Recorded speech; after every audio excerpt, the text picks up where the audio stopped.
पंचकुला के poultry farms की मुर्गियों में बर्ड फ्लू की हुई पुष्टि। पशुपालन मंत्री जेपी दलाल ने कहा, संक्रमित क्षेत्र में 1.5 लाख से अधिक मुर्गियों को मारकर किया जाएगा डिस्पोज। मेरी फसल मेरा ब्यौरा पोर्टल पर रबी फसलों के लिए पंजीकरण 11 जनवरी से होगा शुरू। उप मुख्यमंत्री दुष्यंत चौटाला ने तैयारियों का लिया जायजा।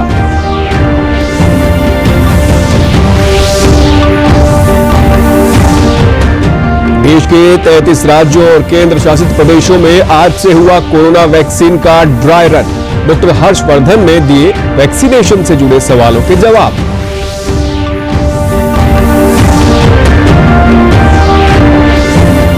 और ऑनलाइन राष्ट्रीय युवा उत्सव के लिए कुरुक्षेत्र में 28 विधाओं में कलाकारों ने दी प्रस्तुतियां। 20 जनवरी को समापन समारोह में किया जाएगा सम्मानित। नमस्कार, मैं सुरेंद्र कुमार। अब समाचार विस्तार से। कृषि एवं पशुपालन मंत्री जेपी दलाल ने कहा है कि पंचकुला से पोल्ट्री फार्म्स के जो सैंपल लिए थे वे जांच के बाद पॉजिटिव पाए गए हैं। चंडीगढ़ में आज उन्होंने बताया कि बर्ड फ्लू की जांच रिपोर्ट पॉजिटिव आने के बाद अब विभाग सक्रिय हो गया है। उन्होंने कहा कि H5N8 के वायरस की पुष्टि हुई है जो H5N1 से कम घातक है। पशुपालन मंत्री ने कहा कि पॉजिटिव पाए गए पोल्ट्री फार्म की सभी मुर्गियों को मारकर डिस्पोज किया जाएगा। संक्रमित एरिया के आसपास 5 फार्म है जिनमें लगभग 1,66,000 मुर्गियों को मारा जाएगा। मुर्गियों को मारने के लिए जो टीमें बनाई गई हैं पूरे सुरक्षा उपकरणों के साथ मुर्गियों को मारेंगी। उन्होंने कहा कि संक्रमित एरिया के 10 किलोमीटर तक के पोल्ट्री फार्म्स में निगरानी रखी जाएगी। किलोमीटर के अंदर जितने भी मुर्गियां होंगी उन सबको विभाग के अधिकारी अपनी देख रेख में पकड़ के उनको खत्म किया जाएगा। और हमारे अधिकारी भी पूरे मास्क, पीपी किट और जितनी भी प्रिकॉशन लेके टीम हमने बना दी है। 1,66,128 इसमें फार्म आए 5। 1 किलोमीटर के दायरे में जितने लोग रहने वाले हैं एंटीवायरल दवाई देंगे, उन सबको एंटीवायरल दवाई हेल्थ डिपार्टमेंट देगा। ये कम घातक वायरस है। H5N8 और H5N1 होता है वो सबसे ज्यादा घातक है। पशुपालन मंत्री जेपी दलाल ने बताया कि अंबाला के 3 गांव में अश्व जाति के पशुओं में ग्लैंडर बीमारी के सैंपल लिए गए थे और इनमें एक गांव लालपुर के पशुओं में इस बीमारी के सैंपल पॉजिटिव पाए गए हैं। ये बीमारी घोड़ों, गधों और खच्चर में बेहद घातक है। उन्होंने बताया कि अंबाला में इसको नियंत्रित करने के लिए पशुओं को लाने ले जाने और पशु मेले पर रोक लगा दी गई है। जिला अंबाला में 3 गांव कुराली, लालपुर और सोतली में अश्व प्रजाति के पशुओं में ग्लैंडर की बीमारी के लिए सैंपल लिए थे, जिसमें से गांव लालपुर का सैंपल पॉजिटिव आ गया। ग्लैंडर बीमारी होती है घोड़ों की, वो भी ऐसी बीमारी है। 3 गांव के हमने सैंपल लिए। हरियाणा सरकार द्वारा अंबाला जिले को अश्व प्रजाति के पशुओं में ग्लैंडर रोग से बचाव नियंत्रण के लिए नियंत्रित क्षेत्र हमने घोषित कर दिया। घोड़े, खच्चर, गधे, अश्व प्रजाति के अन्य पशुओं की जहां से इस जिले से रखे गए हैं किसी और जगह नहीं ले जाने देंगे उनको। या हमने वहां से बाहर भेजना बंद कर दिया कि घोड़ा उस इलाके के सभी को। उप मुख्यमंत्री दुष्यंत चौटाला ने अधिकारियों को निर्देश दिए हैं कि रबी फसलों की खरीद के समय किसानों को मंडियों में अपनी फसल बिक्री के दौरान कोई समस्या नहीं आनी चाहिए। रबी फसलों की खरीद के लिए मेरी फसल मेरा ब्यौरा पोर्टल पर 11 जनवरी से पंजीकरण शुरू हो जाएगा। वे कल रबी सीजन में फसलों की खरीद के लिए अग्रिम तैयारियों हेतु अधिकारियों की बैठक की अध्यक्षता कर रहे थे। उन्होंने अधिकारियों को निर्देश दिए कि प्रदेश में जौ की फसल भी सर्वे करवाया जाएगा ताकि आवश्यकता होने पर उसकी सरकारी खरीद करने पर विचार किया जा सके। उप मुख्यमंत्री ने कहा कि फसल खरीद होने के बाद उसका भुगतान निर्धारित अवधि में किसान के बैंक खाते में ट्रांसफर हो जाना चाहिए। उन्होंने फसल की तुलाई, पैकिंग और ट्रांसपोर्ट सहित सभी प्रक्रिया के बारे में तैयारियों की जानकारी ली। आज वैक्सीन निर्माण की दिशा में एक और बड़ा दिन है। देश भर के कुल 33 राज्यों और केंद्र शासित प्रदेशों में आज कोरोना वैक्सीन के ड्राई रन का दूसरा चरण जारी है। ये ड्राई रन 736 जिलों में एक साथ किया जा रहा है। स्वास्थ्य मंत्री डॉक्टर हर्षवर्धन ने चेन्नई में ड्राई रन सेंटर्स का दौरा किया। उन्होंने वैक्सीनेशन से जुड़े तमाम सवालों का जवाब दिया और इस बात पर खुशी जताई कि भारत एक ऐसा देश है जिसने बेहद कम समय में कोविड का वैक्सीन तैयार कर लिया है। India has also done extremely well on the front of the development of vaccine. And right now, 2 of our vaccines have been given emergency use authorization, and we are in the process of ensuring that in the next few days or so, in the near future, युवा कार्यक्रम एवं खेल मंत्रालय भारत सरकार द्वारा निर्देशित 27वें virtual राष्ट्रीय युवा उत्सव के लिए प्रदेश के कलाकारों ने कुरुक्षेत्र में आज अपनी लाइव प्रस्तुति दी। राज्य युवा उत्सव में पहला, दूसरा और तीसरा स्थान हासिल करने वाले 28 विधाओं के कलाकारों को राष्ट्रीय युवा उत्सव में हिस्सा लेने का अवसर दिया गया है। विजेता कलाकारों को 11 से 19 जनवरी तक पैनलाइज किया जाएगा और 20 जनवरी को चयन के बाद समापन अवसर पर विजेताओं को पुरस्कृत किया जाएगा। में पार्ट लिया है। यहाँ पर आज हम कुरुक्षेत्र में नेशनल युवा यूथ फेस्टिवल के लिए आए हैं और मैंने अंबाला से प्रथम स्थान हासिल कर आगे स्टेट में पार्ट लिया है। अब इस बार कोविड के कारण हम लोगों का ये कार्यक्रम ऑनलाइन हुआ है, तो पर यहाँ पर आकर वीडियो रिकॉर्डिंग के माध्यम से बहुत अच्छा लग रहा है। मैं कथक डांस में पार्टिसिपेट कर रहा हूँ और मेरा डिस्ट्रिक्ट और स्टेट में फर्स्ट प्राइज़ आया है, और जिससे आज मैंने अपनी स्टेट में यहाँ पे लाइव प्रस्तुति दी है और उम्मीद है कि मैं नेशनल में विन करके आऊँ और अपने हरियाणा का नाम रोशन करूँ, और मैंने अपनी तरफ से बहुत अच्छा परफॉर्म किया। वर्चुअल 7 से 9 जनवरी तक कलाकार क्षेत्र में आमंत्रित किया गया और 7 से 9 जनवरी तक ये सभी कलाकार अलग अलग सांस्कृतिक विधाओं में अपनी प्रतिभागिता राष्ट्रीय युवा उत्सव के लिए कर रहे हैं और 11 से 19 जनवरी के बीच राष्ट्र स्तर पर इन प्रतिभागियों का चयन किया जाएगा और 20 जनवरी को भारत सरकार द्वारा भारतीय प्रौद्योगिकी संस्थानों यानी IIT में दाखिले के लिए एडवांस परीक्षाएं इस बार 3 जुलाई को होंगी।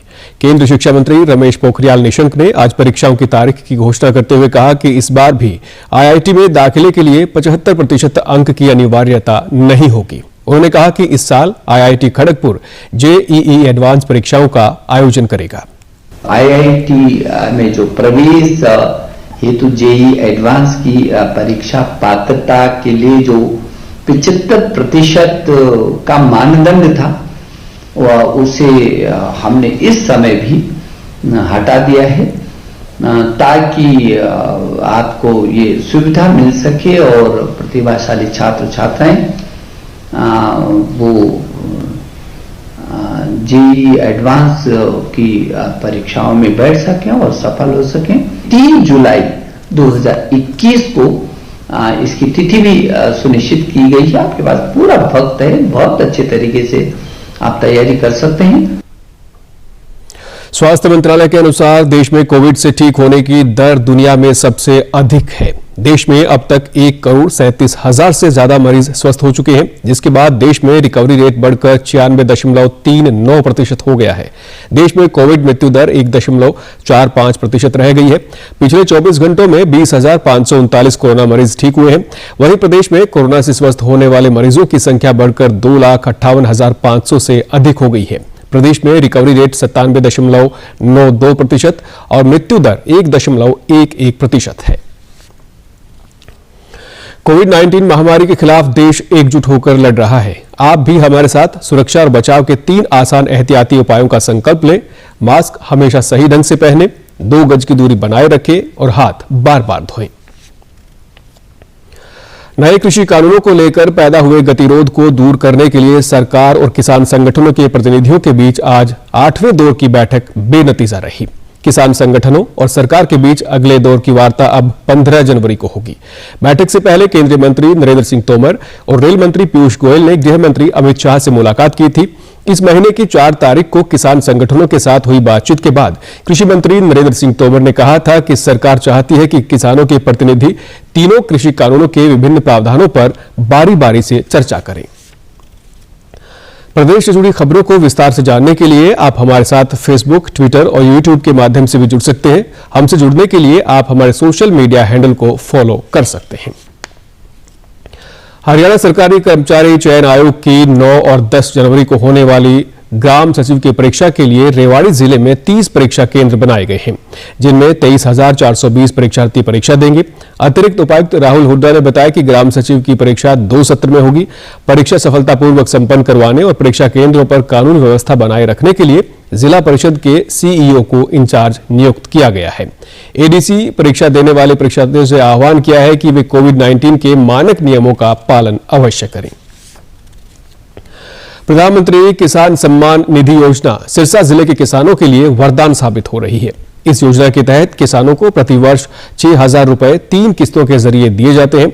उप कृषि निदेशक डॉक्टर बाबूलाल ने बताया कि इस बार सिरसा जिले में 1,21,918 किसानों को इस योजना का लाभ मिला है।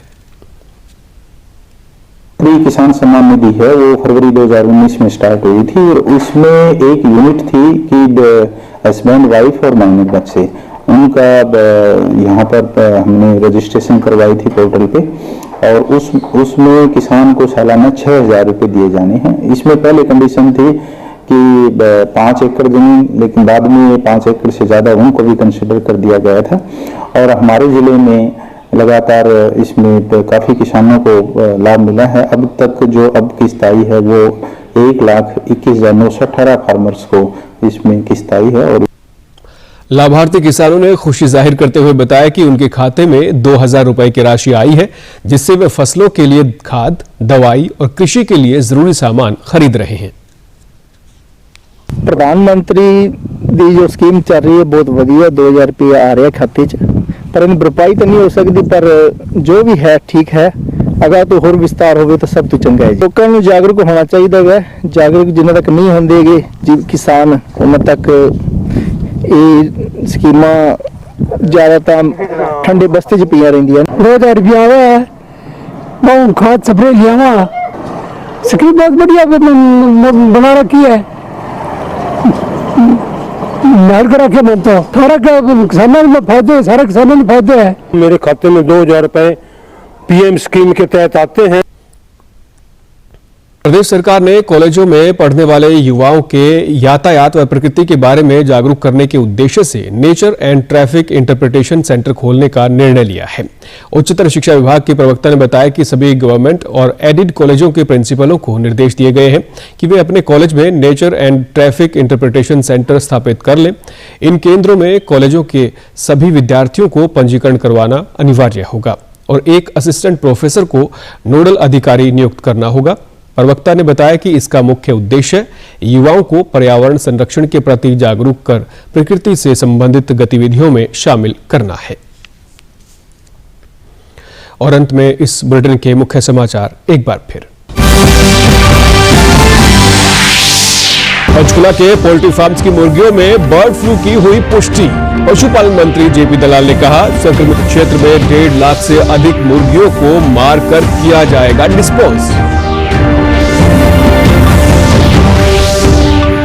मेरी फसल मेरा ब्यौरा पोर्टल पर रबी फसलों के लिए पंजीकरण 11 जनवरी से होगा शुरू। उप मुख्यमंत्री दुष्यंत चौटाला ने तैयारियों का लिया जायजा।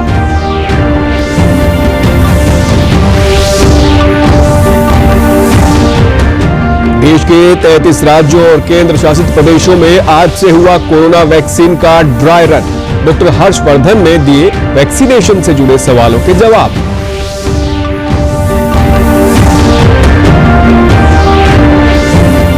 और ऑनलाइन राष्ट्रीय युवा उत्सव के लिए कुरुक्षेत्र में 28 विधाओं में कलाकारों ने दी प्रस्तुतियां।